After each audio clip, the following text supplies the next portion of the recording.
Today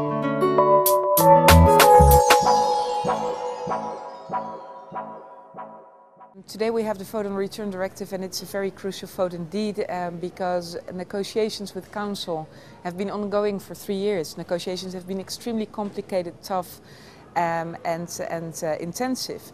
And after 3 years we reached the point that we realized that we pushed all limits of most member states and that there was no more room for maneuver. And so on behalf of the ALDE group we also agreed upon a compromise package with the Council.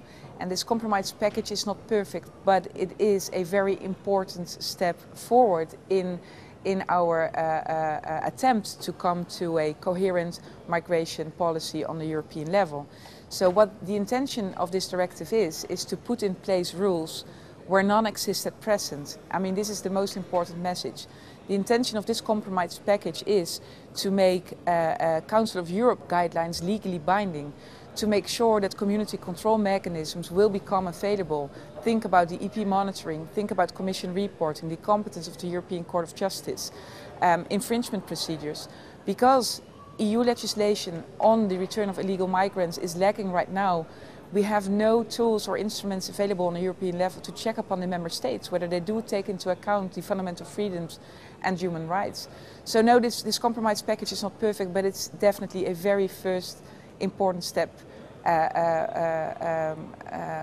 to be made today. And also we have to realize that if you want to come up with an overall approach on migration on a European level, if we want to push Europe's forward-looking strategy on legal migration, I mean, it is necessary to also address the problems stemming from illegal migration.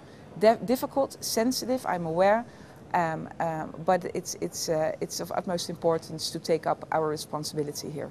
The Socialist Group did indeed table a number of amendments. Some of them are just cosmetic and some of them are even an exact copy-paste of the text in the compromise package. Some of them are indeed trying to break up the compromise package.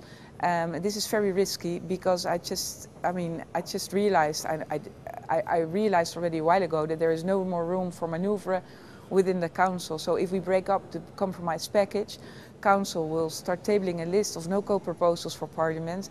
Pandora's box will be opened indeed, and we will end up with no directive, no safeguards, no instrument to put in place rules where none exist at present. Okay.